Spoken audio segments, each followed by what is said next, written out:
All right. Yes. Hey, Z, how are you? Tommy, I'm getting ready for a humid ICAST 2025. A lot of meetings. Yeah. A lot of new releases down there. Tommy, who doesn't love Orlando really any time of the year? Guys like producer from JM Associates, Michael Middleton. It's kind of creepy, but I know he loves it. Well, yeah, I mean, it's just perfect. The humidity's 100%. You can't get in a restaurant. It's a great time. Hey, you know what I'm looking forward to today? I've had a little preview. Please. We're about to see your new digs, your new headquarters here for the podcast. Yes. I think that's going to be spectacular. People are going to be very impressed. And I will submit to you that I've heard rumors of me getting some new digs. And here's what they're proposing: to build a new state-of-the-art mop closet and let me have the old one. See, that'll be cool. That'll be an upgrade for me. Well, Tommy, that's pretty much what happened at the Zona residence. I got kicked out, and Karen said, no more TnZ in the house. You're doing it now from the tackle barn. And yeah, it's all good. But to be honest with you, Tommy, I don't know that you've ever been here. And no. There's a lot of fun stuff goes on in the barn and the podcast room. Oh, yeah. Look at that. There you are. There you are in your spot. I'm so happy to see that. That's fantastic looking. The barn wood in the background, you know, and you look more comfortable, and you're not messing up the interior of your house that you and your wife live in. That's great. Well, my dog doesn't like TnZ Podcast. Clover does not like the podcast at all. And the other thing about it is, as you know, I'm not very good with tools. I had absolutely zero input, zero help in putting this whole thing up. Zero. Wow. It looks great. I hurt myself. It looks great. Yes. You did it all yourself. That's fantastic. Well, Tommy, I can weld, but no carpentry. No carpentry skills at all. I mean, none. That's hard to believe. That looks fantastic. It looks totally pro. Thank you. Totally pro. Well, we got a pro show today, I think. You know, and by that I mean we're going to delve into a lot of topics that are not comfortable. No. And speaking of the worst of 2025 in terms of fish catches, we'll have that, and we'll also have the best of, which that should be pretty good. 2025 has been a nice, good season so far. Yes, very, very diverse. Got to go to a few places that we haven't been in a while, a few places that were new to the Bassmaster Elite Series, and then just some utter beatdowns. And then, Tommy, the opposite side of that, we're going to definitely get into, just because it's fun, some of the best and worst of the 2025 seasons. There's definitely been a lot of highs and lows. And from there, friendo, there, we're going to dive back into, just because it triggered a few people last week, we're going to dive back into the requalifying or lack thereof for the Bassmaster Elite Series anglers that we tipped off on the last TnZ.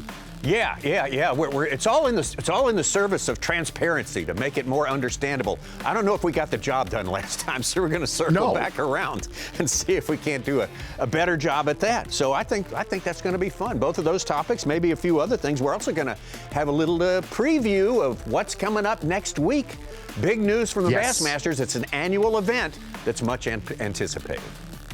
Yes, no doubt about it. We're going to be just looking forward to the 2026 Bassmaster Elite Series schedule. And I will tell you, this has nothing to do with that, but I'm getting a lot of words. Get ready for this. The next event that I'm going to be up to, the Lake St. Clair Bassmaster Elite Series event, the lake is fishing as well, as far as numbers go, Tommy, on Lake St. Clair.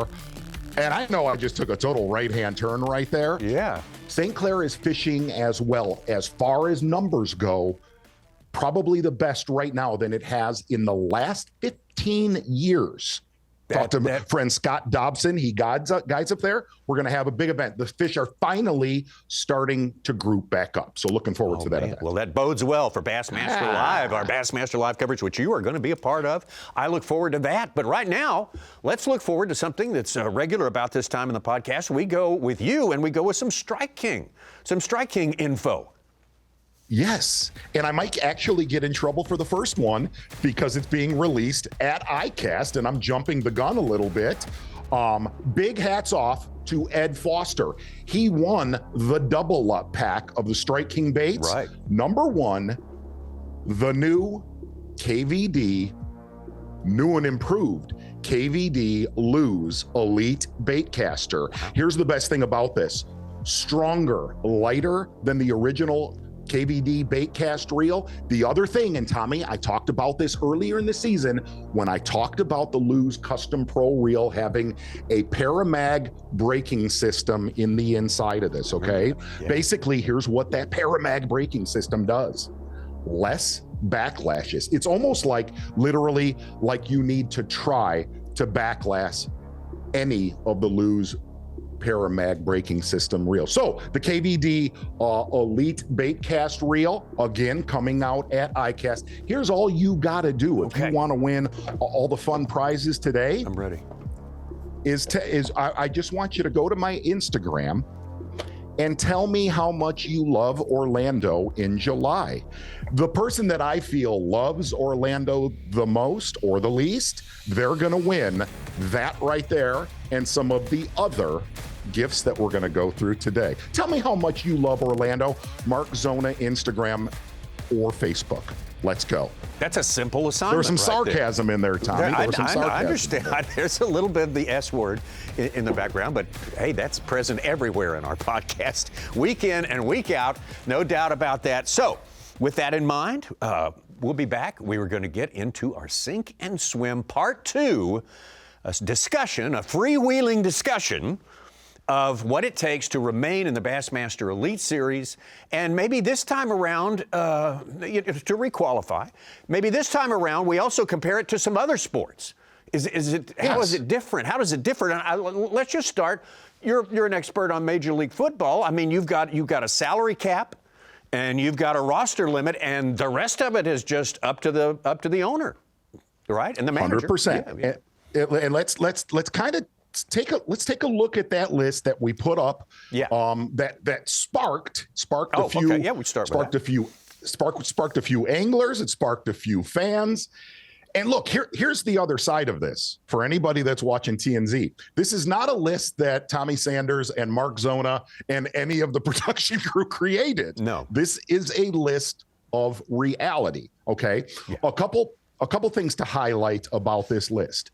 I look at somebody like Carl Jacobson, and Carl and I text back and forth. And here's what sucks for a Carl Jacobson is he already got bounced from the Elite Series a few years ago. He is still being weighed down from some of those bad years. I'm going to say, I believe it was 2015, 16 possibly. He is actually still paying for those bad seasons, even though he has been very solidly consistent, really kind of the last 4 to 5 years. The other side of that is you look at a guy like Ben Milliken. That tells a story. You look at a Matty Wong. When you come to the Elite Series now, you had better come out firing. If you get dragged down a little bit, it instantly affects that 2-year average that you have coming in as a rookie. And I'm going to throw one third thing in there, whether I agree with this or I disagree with this. This year, there are going to be some Elite Series anglers that are leaving the Bassmaster Elite Series for anglers that are on that Legends exemption. Okay. Right. An angler called me and he viciously disagrees with it. And I see his point in that. Sure. I get that. Okay. Big story picture, and we'll get into it in a minute. You actually brought up, we obviously have 2 Elite Series events left. Yeah, it's not done. For anglers. Yeah. It's not done. To scratch, claw. This is going to jockey around. Yeah. Okay. Oh, yeah. A lot? I don't think so. But you brought up there's also another option to yet requalify for the Elite Series at the end of the season that I did not even know about. Yeah, it's the EQs. The EQs have changed from the last couple of years where it was a 9-event. You fish all 9 events in order to be eligible to qualify, and the top 9 finishers, I think, would get access to the Bassmaster Elite Series. Now it's different. There are 8 events split into 2 divisions. So the top 50 finishers from each division meet for the 3 final events of the year, and those are the EQ events. And so they battle it out over a course of 3 tournaments. Should be very exciting for I believe it is 10 spots. Not 9 spots, 10 spots in the Bassmaster Elite Series. And the kicker there, as applies to those names that we're looking at, is that any of the current the elite members for this year of 2025 are welcome to come in and fish for those last 3 events. Wow. So if you finish, if you're on that list, and we should point out the red names are those who would not qualify if the season stopped today. So it's not final, no, not by any means. But if you come in and you qualify through that, man, you are back in the Bassmaster Elite Series, even if you may have not made it through the qualifying list that we're looking at right there. So that's yet another pathway. It's not an easy pathway, and you can't just, I mean, these are like $3,500 entry fee events, all 3 events, so it's not like you can just casually drop in and see how things go. It's a commitment.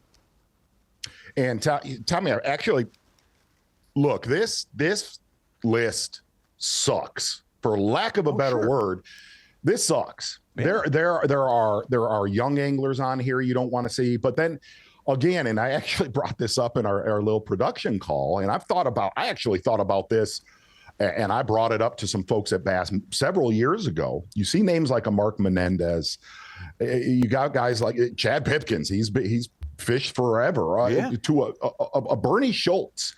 Is why not a seniors tour, right? Yeah.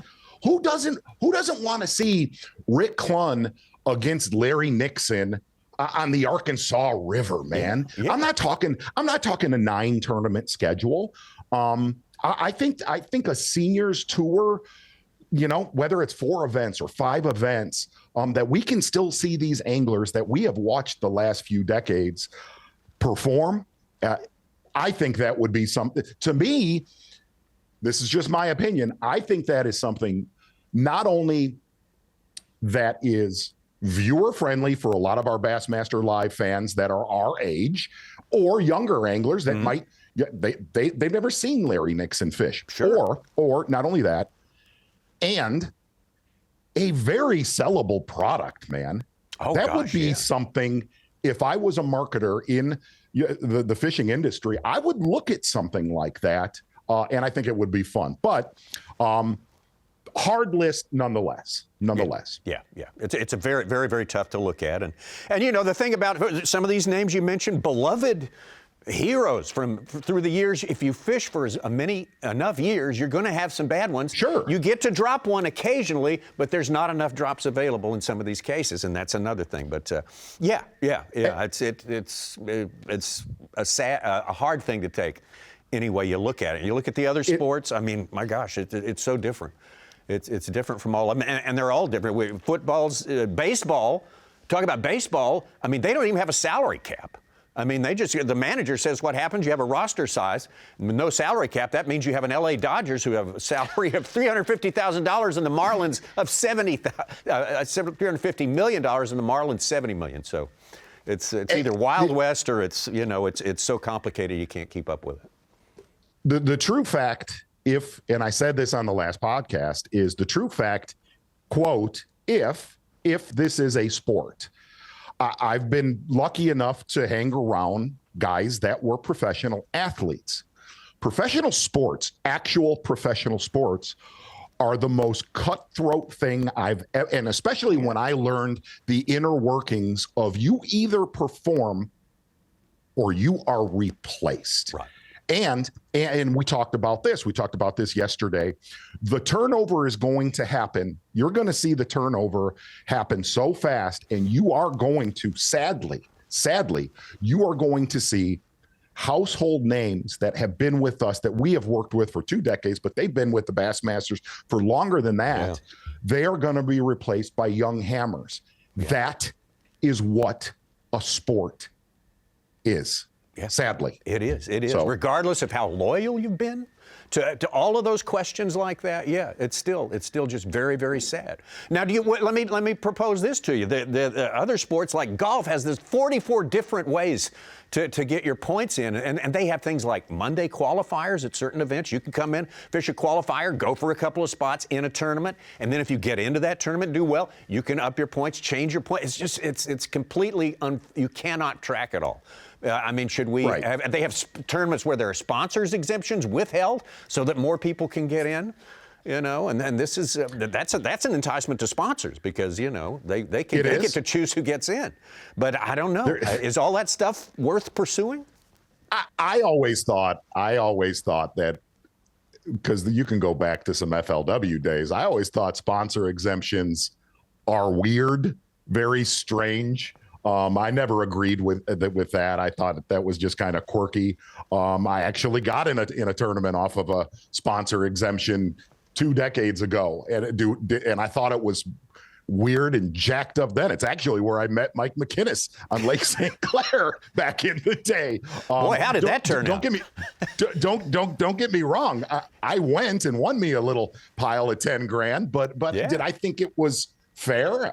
I don't know. Yeah. I am for qualification, catch 'em, stay in the Bassmaster Elite Series.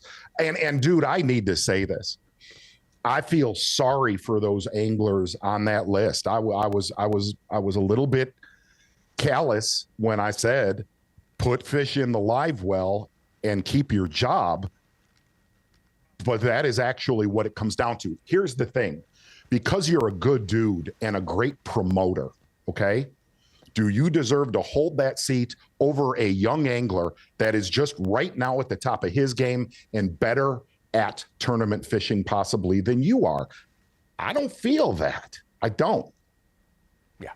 I'll get hammered for that, but whatever. But you got it. Yeah, that's I fully understand that position. That is cool. All right. We'll probably talk about this some more in some time. I would say we will very soon. Near future. How about a little more Strike King, just to cleanse the palate? A lighter note. Yes. A lighter note, Tommy. Oh, yeah. Negative out, positive in. Yes. Negative out. Tommy, it's that time of year.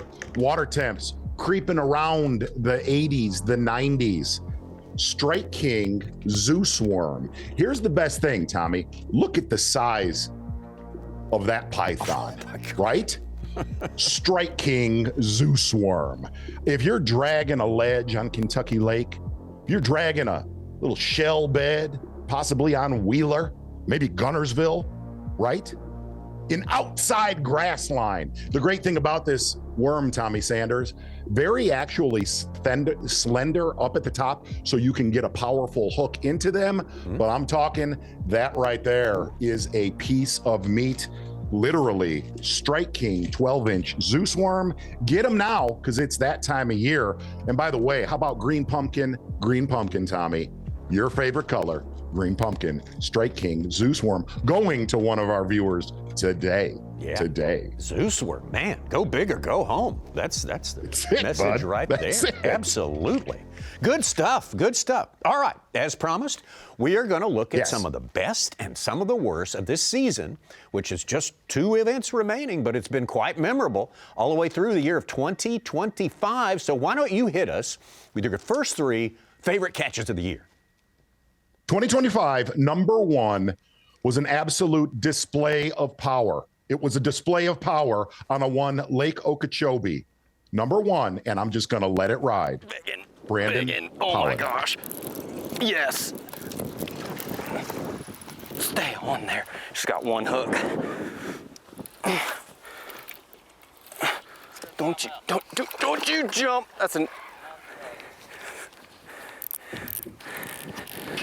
It's another 9 or so. But that thing's almost 9. Oh my gosh. Please stay hooked up. Please stay hooked. No.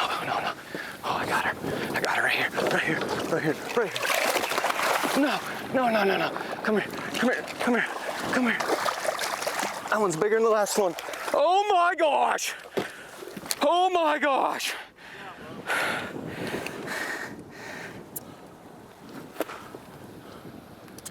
What is happening? Oh. Biggin. That one's for you, Papa Blue. And he just passed away this week. That one's for you, David. Oh. Exactly, Tommy Sanders. So good. And then the other thing about that right there, looking at what he did, I really watched that tournament closely. He just beat the brakes off of every other Elite Series angler around him. And listen, there were a few times throughout this tournament, not on the final day, but there were a few times on day 2 and day 3 that, look, Brandon's a nice guy, but if you watched his bait selection, where he would go from he was cranking a Mega Bass, crankbait, the different stuff that he did throughout this tournament, flawless bait selection, and a demoralizing display upon every other angler around him. Number two, okay. And I'm going to let it ride again. Bassmaster Classic 2025 champion. Tommy, give me his name, please. Hello, I am Easton Fothergill. It's not always coming down to the last fish or so, but it looks very much like it could be. Oh, wait a minute. We're going to call an audible. Wait. Hold on. Everybody Stop the music. Just stand down. Hold on. Let's go back on the water. Oh, boy. Uh-oh. Where are we going? to? Wait. Oh, boy. Uh-huh.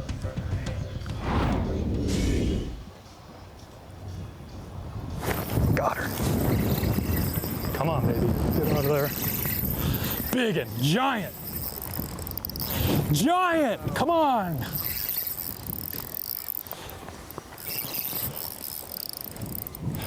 Oh my, please.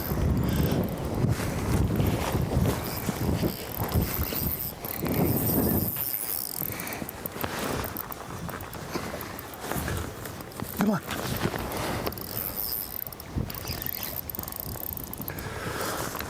Come on, please. Yes! Yes! Let's go. Yes! Let's go! Let's go! Oh my God. Oh my God. Dude, That is a giant. I cannot thank you enough for inviting me to this classic. That right there was one of the best catches on Bassmaster Live.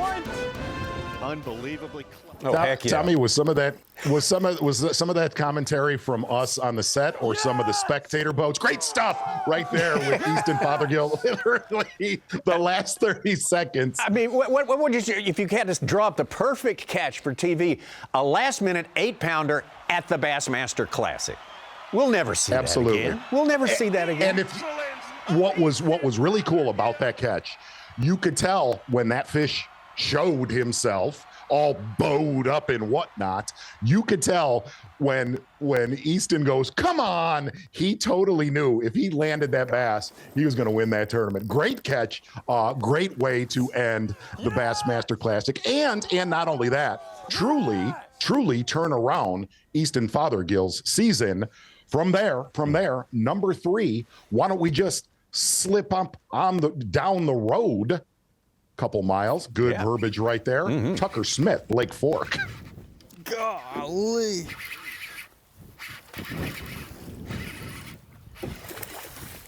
Yeah.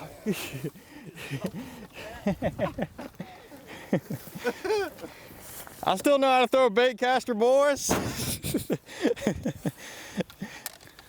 6 pounds, 3 ounces. On a swim jig. 6'3". 6'3" on a swim jig. Yeah.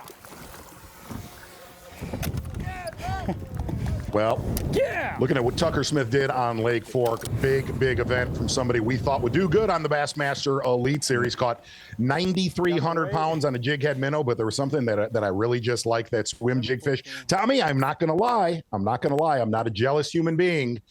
Your first best of the season, I wanted this one. And every other fish catch from this angler in this tournament, take it away, friendo. Okay. Yeah, hard to pick a best of from Lake Fork. So many great moments throughout this season. One of the most unusual ones, I'm going to roll out my little list here. Yes. I'm going to talk about Kyle Welcher. I'm going to talk about Kyle Welcher at the Pascatank River. We did not know what we were getting into. going to that place there. And, man, it was huge, a vast playing field. So many options for these anglers. They could run for 4 hours, fish an hour, and come back all over the whole coast of North Carolina. Oh, my Kyle God, Welcher. dude. Look at that freaking Bronco bug, baby. Dude, that's a freaking giant. Look at that freaking fish, dude. Oh my goodness. It's a freaking 10-pounder. It's a 10-pounder.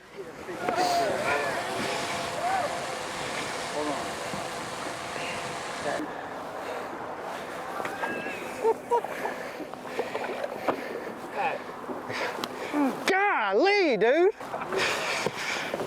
Yes. Dude, when it came up out there, I was like, whoa. I wanted that fish catch, Tommy. I wanted that on my list. When I got to peek that it was on your list as number one, there was some jealousy involved in that. And really to look at that entire tournament, I mean, that was a beatdown front to back. Eerily similar to Patrick Walters. Kyle Welcher, he's going to start hanging some big titles, man. He has been close before. Obviously, an Angler of the Year champion. Look for Kyle Welcher to put a classic away in the next 2 years. Yeah, and that tournament we'll never forget because everyone else went so far-flung to all these far-flung places. Kyle got it right around the corner from takeoff there in Elizabeth City on the Pasquotank River. Just an incredible tournament, a record that will never be topped. I'll put myself down on that. Never be topped for a margin of victory in a Bassmaster Elite Series tournament. Kyle Welcher, that was fantastic. Well, it's got another. We're talking about picking hard picks from Lake Fork. This is the one I picked. It's not the winner, Tucker Smith, but this one coming up here from Lake Fork. I'm going to show it to you right now. It's Trey McKinney. Watch this. Oh, yes. I don't know how big it is. Oh. I need to go over here.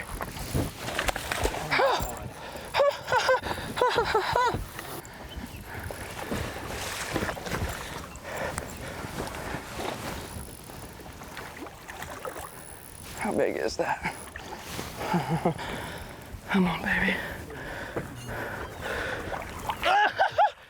Woo! Woo! Holy cow. That is a giant. 4 ounces. 8.4, baby. I don't know what we got. This is. Look how fat, giant eyes. Oh, I love this place. Look at that. Just.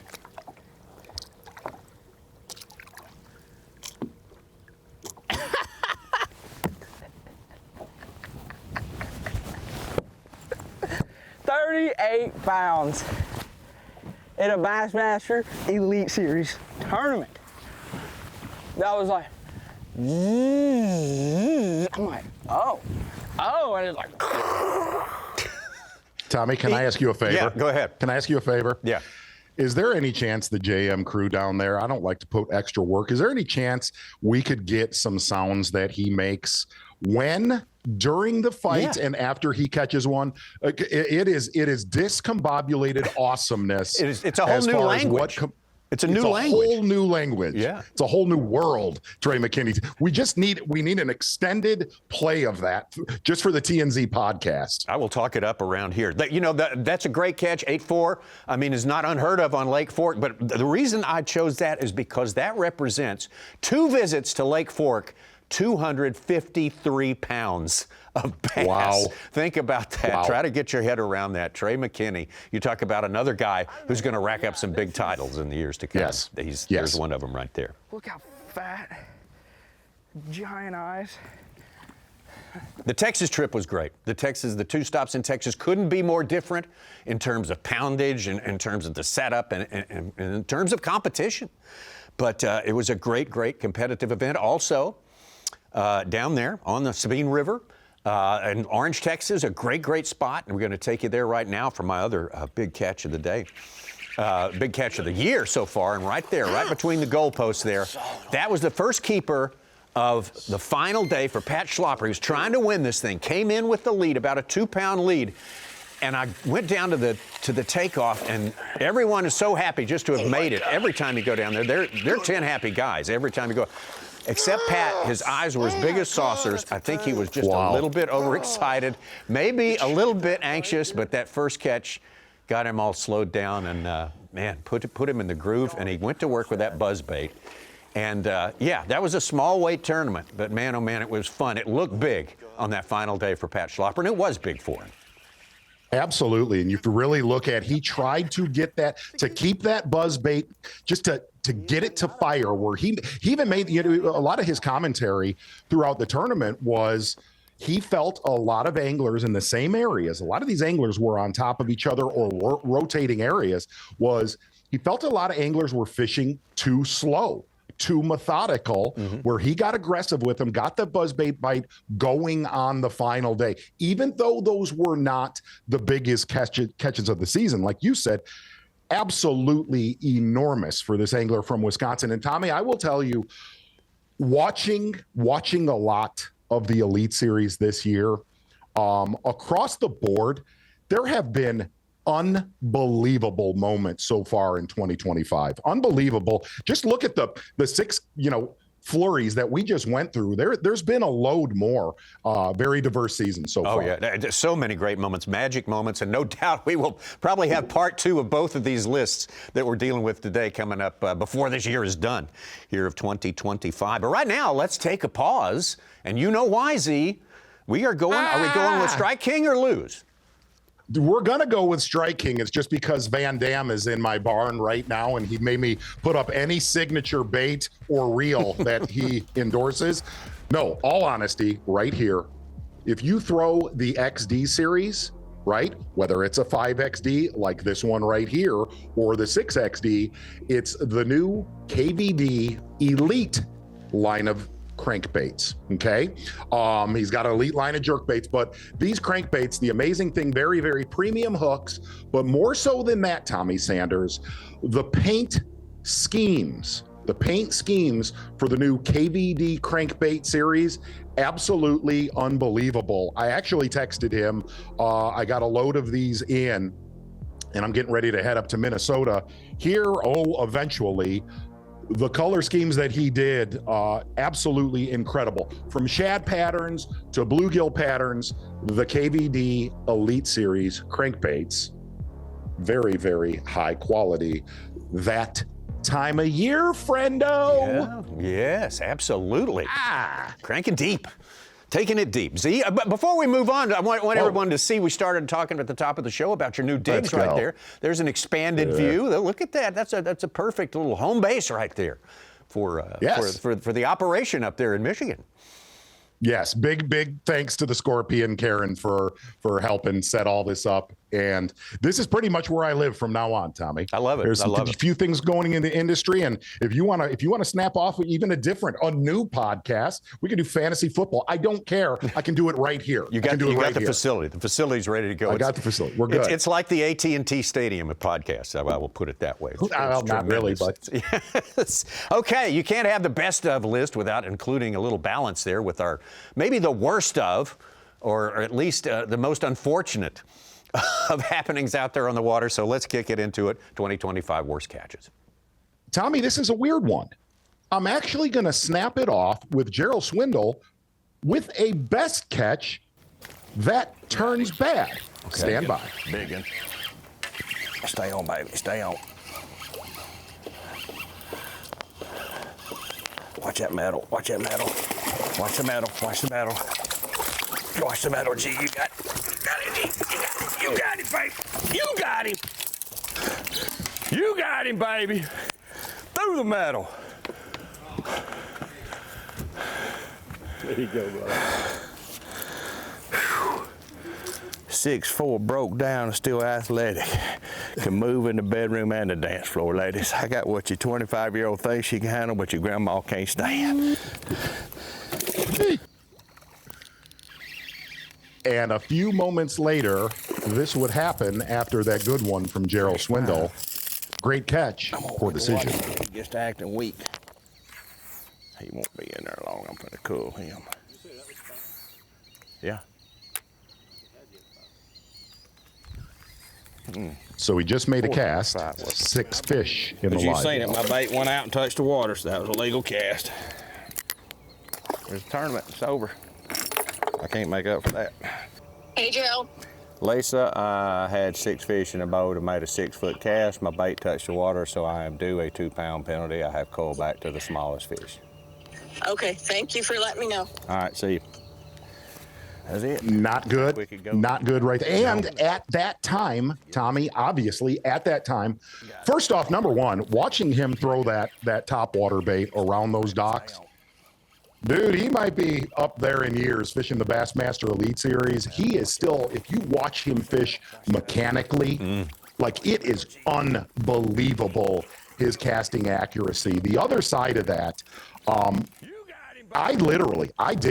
I thought at that moment, this dude's got a good shot to win this tournament. Yeah. Until the 6 fish in his live well. And moving on from there, Andrew Loberg, Lake 10 Killer. Oh my gosh, dude. Okay, so let me set this up real quick. If you look at that background, this is not a guarantee, but we believe this. Andrew Loberg losing that fish that it would have won this tournament. If you look at the time lapse, Andrew Loberg leaves that little area on Lake 10 Killer and none other than Chris Johnston about 2 hours later.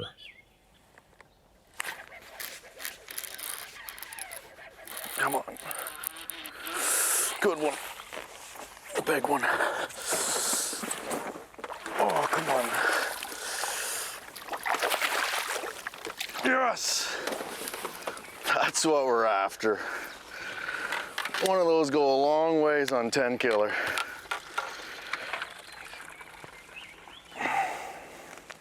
And again, cannot guarantee that was the same bass, but there are not a ton of those swimming around Lake 10 Killer. And that, Tommy, let me throw one more little disclaimer out. That's such a Chris Johnston thing to do to Andrew Loberg. Is it not? I mean, they are the guys. He and his brother are the ones who administer all the hazing to the rookies, right? I mean, come on. They administer all of the, not just to the rookies, they administer a beat down upon all of other Elite Series anglers not named Johnston. That's right. Exactly right. Yeah. And plus he had a hole in his mouth too. So I think all of us were sort of in agreement that was the same fish when we're doing it. Okay. I got a couple for you. A couple of rough ones. This one involves a tournament on Lake Hartwell. Before we went over to Texas, and this one was a great tournament. We thought it might work out this way, a setup between the guys working in the bank, the shallow water, versus the offshore guys. Paul Marks came in with a 2-pound deficit in this tournament, the final day, to this man right here, Drew Cook. And Drew Cook had one on the bed, a 7-pounder, that he spent, I would say, between 3 and 4 hours trying to catch, knowing that if he caught it, he would win the tournament. Now, that's the male. That's the male right there. Why don't you just spit it out? Dang it.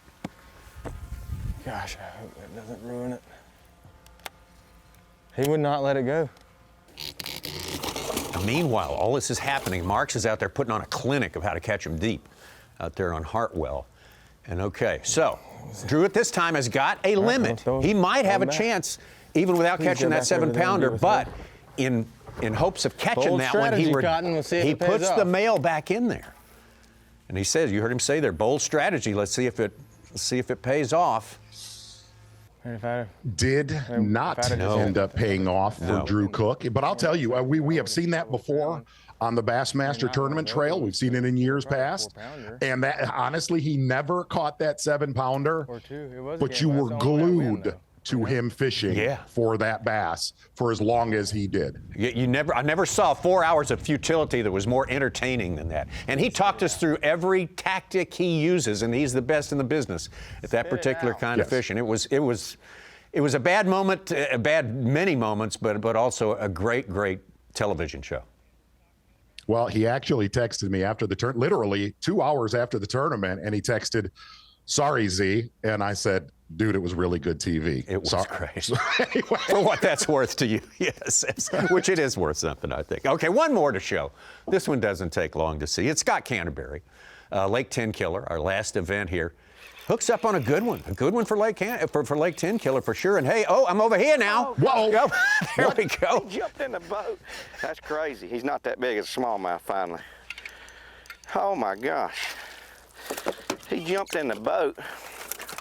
That tells you how acrobatic Tommy, those jokers if you are. look closely, I believe that fish was trying to set some different sensitivity levels on Canterbury's electronics. He was. Avoid getting caught again.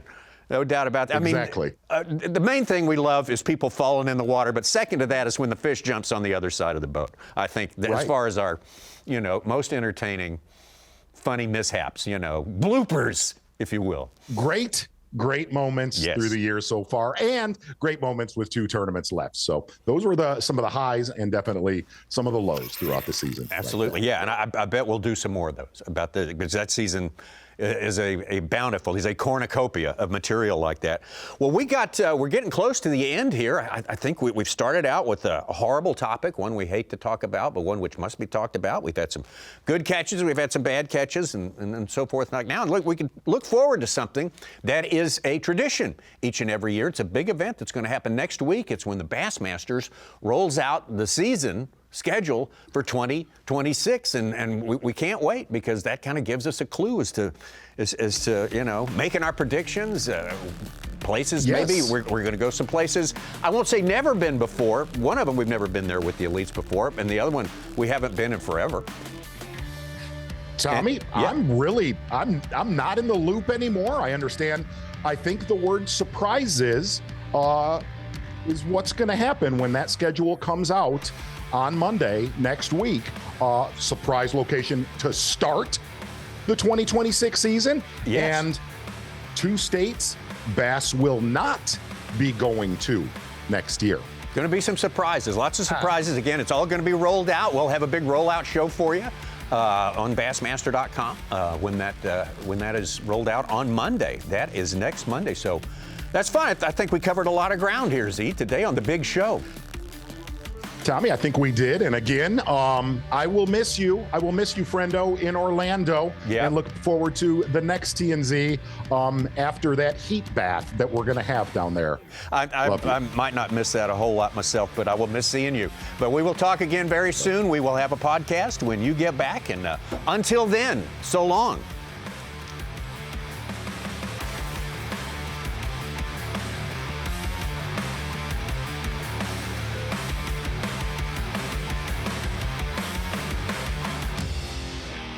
Hey, guys.